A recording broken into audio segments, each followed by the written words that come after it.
តើ LDP បានជួយអ្វីខ្លះដល់ប្រជាពលរដ្ឋជាង10ឆ្នាំនេះសំណេរលោកពូខំវាសនាថ្ងៃទី21ខែមិនិនាឆ្នាំ2021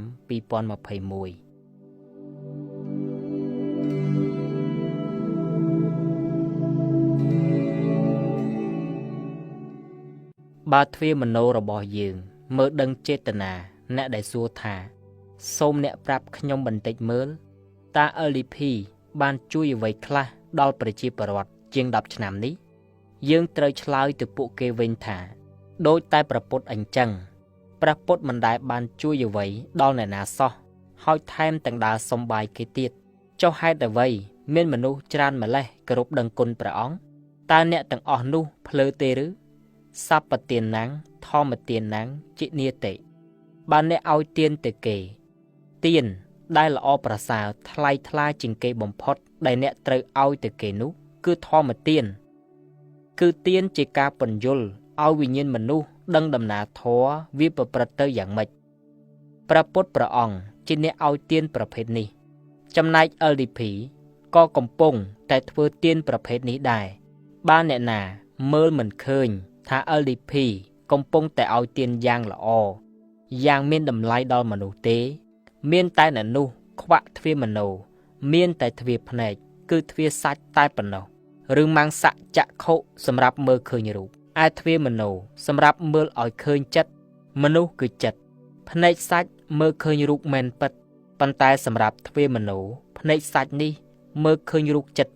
ជារឿងខាងក្រៅជារឿងអាយមើលឃើញតែសម្បកប៉ុន្តែភ្នែកមโนមើលឃើញដល់ជម្រៅដួងចិត្តថាវាមានសភាពបត់បែនក្រលុកក្រលាក់យ៉ាងម៉េចយ៉ាងច្បាស់លាស់នឹងមើលឃើញដំណើរធម្មជាតិវាប្រព្រឹត្តទៅយ៉ាងដូចម្ដេចភ្នែកមโนគឺភ្នែកបញ្ញាអ្នកដែលសួរដែលឲ្យតម្លៃតែអ្វីដែលមើលឃើញតាមភ្នែកយើងច្បាស់ណាស់ថាបុគ្គលនោះខ្វាក់ទ្វារខួរឬអត់បញ្ញានោះឯងដូច្នេះអ្នកដែលសួរថាតើរយៈពេលជាង10ឆ្នាំនេះ LDP បានជួយអ្វីខ្លះដល់មនុស្សជាតិគឺជាប្រភេទមនុស្សខ្វាក់ខួរនោះហើយបានជាសួរសំណួរបែបនេះចេញមកទៅរួចនោះបញ្ញានាំវិញ្ញាណសត្វទៅសោយសុខក្នុងសុគតិភពអត់បញ្ញាត្រឡប់វិញ្ញាណសត្វឲ្យដាំក្បាលចុះទុគតិភពជីវិតសត្វគឺមិនស្លាប់ទេគ្រាន់តែបែកសម្បកមួយចិត្តទៅធ្វើសម្បកថ្មីមួយទៀតហើយរស់ជាសត្វនៅក្នុងឋាននោះទៅបញ្ញានាំវិញ្ញាណសត្វឲ្យមានដំណើរសាងសម្បកមួយទៀតមិនឈប់ឈរក្នុងវិលវត្តសង្សារដោយសុខសាន្តឆ្ពោះទៅរកគោលដៅចេញចាកកងទុក្ខ